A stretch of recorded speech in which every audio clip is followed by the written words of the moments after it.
शीतुआ शीतुआ सकाळ आज आम बुलीगलु भुवनेश्वर आउ एक प्रसिद्ध मंदिर जहाँकि केदार गौरी मंदिर। आसतु जीवा केदार गौरी। शेष में आम पहुँची गलु केदार गौरी मंदिर जहाँकि भुवनेश्वर अवस्थित अच्छी। आपण मैंने केमती आसवे जदि जानवा चाहूँगी ए वीडियो को आप शेष पर्यंत देखंतु। केदार गौरी मंदिर रे महादेव रूप से केदार को पूजा करा जाउथिला बेले देवी रूप से गौरी माँ पार्वती की पूजा करा जाए। आसंतु आमे किछि जानिबा ए मंदिर विषय रे कला एवं स्थापत्य एवं यहाँ को किए निर्माण करथिले। केदार गौरी मंदिर निर्माण करथिले लला टेंडुकेश्वरी 12th सेंचुरी एडी रे बोली कहा जाए। एही मंदिर विशेषत्व होउची केदार एवं गौरी दुई प्रेमी युगलंकर चिरंतन प्रेमर मुख साक्षी बोली।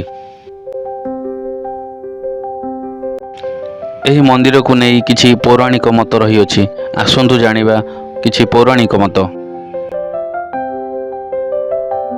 केदार और गौरी दुहे विवाह बंधन रे बांधी होइथिले। किछि दिन गला परे सेमाने दुहे बाहरी गले गोटे दूरयात्रा को। दूरयात्रा करुवा समय रे गौरी को भोक लगी। गौरी भोक निवारण पाई केदार बाहरी गले जंगल मध्य को एवं जंगल मध्य रे गोटे बाघ तांको हत्या करिथिला। केदारंकर हत्या देखी सही न पारी गौरी गोटे पोखरी को डेई पड़िथिले। यह एक चिरंत भल पाइबा सत्य भल पाइबार उदाहरण बोली किछि पौराणिक मत रही अछि। आसंतु सम्य किछि जानिबा आर्ट एंड आर्किटेक्चर कला और स्थापत्य विषय। एठारे दुईटी मंदिर अवस्थित अछि यथा केदार और गौरींकर, जहाँकि मु आगरू कहि जाइथिली गौरी रूप में माता पार्वती पूजा पाउथिला बेले केदार रूप में महादेव भगवान पूजा पाती।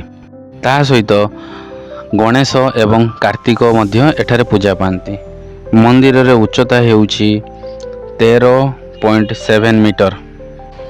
एही मंदिर रो निर्माण शैली आर्किटेक्चर कलिंग बुद्धि स्टाइल बोली कहा जाए।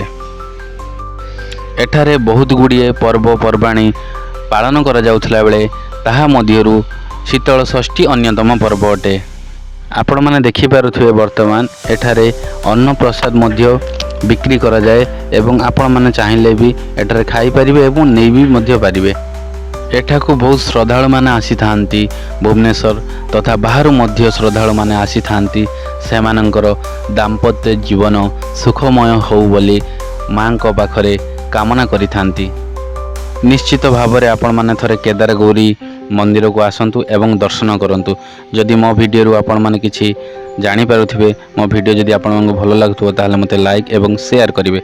जदि आपण माने आसीबा को चाहुचंती आपण माने मो बस रे मध्य स्टेशन लो आसी परिबे। धन्यवाद।